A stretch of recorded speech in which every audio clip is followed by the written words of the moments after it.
Hello, you guys. It's Amber Armstrong again, your local realtor. And I'm just out here in the field passing out my business cards. And some of you guys may be on the fence as to whether or not, hey, am I actually ready to purchase a home? You may be renting, you may be roommating with someone, you may be living with your parents, and you're actually looking at purchasing a home. So I'm going to give you some pointers of how to answer that question. So the first question would be, is my credit at least a 580? Okay. Now, of course, the better your credit, the better interest rate you're going to get. Okay. And the better deal, you're going to get. So if your credit is at least at a 580, you're in the ballpark of, yes, purchasing a home, okay? But other factors come into play with that. So the next question you may ask yourself is 2 years job history, okay? So that means, for instance, you've been working the same job for 2 years, or, which is it's a loophole into that. For example, if you're a medical assistant, right? And you worked at ABC Hospital for a year, and your position is a medical assistant. And then you actually worked at BBK Medical Office for another year, okay?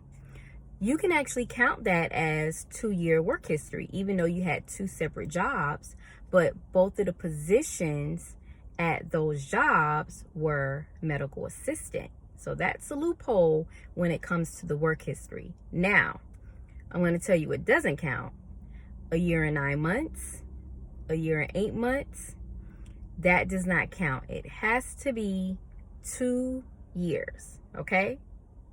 Now, the other question you may want to ask yourself is, do I have my down payment? Okay? Do I have money saved up in a bank account to purchase a home? Okay? So, for instance, if you're looking at spending $350,000 on a house, 3-bedroom, 2-bath, 2-car garage, and that is my house, that's the house I want.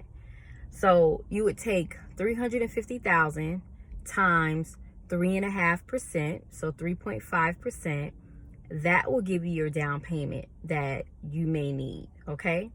Also, with saving for your down payment, if you decide to go conventional, you're going to need 20% down. So then you will take that listing price, times it by 20%, and then that'll give you your down payment if you're going to go conventional. I'll do another video on the different types of, loans that you can purchase a home with. But just for the sake of not having a long video, the conventional would be 20%. The other thing is your closing costs. Okay, there is closing costs as well in some cases, not all cases. So, with purchasing a home, in some cases, your closing costs can be covered. Okay. And sometimes it's more or less.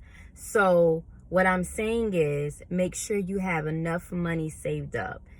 If you only have your down payment, you need to save a little bit more. Okay. You need to save more money. Okay. But that will give you kind of like a range where you need to be. Okay. Also, again, you don't want to move into an empty house. So you want to have enough money to purchase your furniture and, little things that you may want to get for your house. So make sure you have enough money saved up. Okay. And another pointer would be to make sure you have all your documents together. That means your W-2s. That means your bank statements.